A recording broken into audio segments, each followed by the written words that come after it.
On l'a bien senti dans le cadre de cette journée d'hier, les uns et les autres, dans le cadre de la négociation que nous avons menée.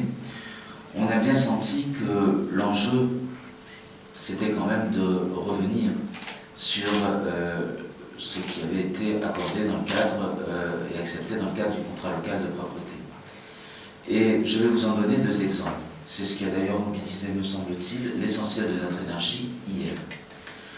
La première question qui a été abordée le matin, l'après-midi, qui a nécessité d'ailleurs une suspension de séance, puisque j'ai souhaité à un moment donné que nous suspendions pour que le syndicat puisse se retrouver, c'est sur la question des pauses. La pause était manifestement le sujet primordial qui animait leurs revendications et leurs attentes, à savoir qu'ils souhaitaient que la pause qui aujourd'hui dans le cadre du contrat local de propreté s'intercale entre la première tournée et la deuxième tournée se réalise dans un deuxième, donc à l'issue de la deuxième tournée. Bien évidemment pour nous ça n'était pas acceptable parce que ça remettait très clairement en cause le principe acté dans le cadre du contrat local de propreté. Et donc c'était vraiment, et on l'a très clairement senti, je pense qu'on peut les uns et les autres en témoigner, c'était clairement la revendication majeure. Deuxième exemple, lorsqu'il s'est agi de parler notamment de la tournée exceptionnelle, dite exceptionnelle.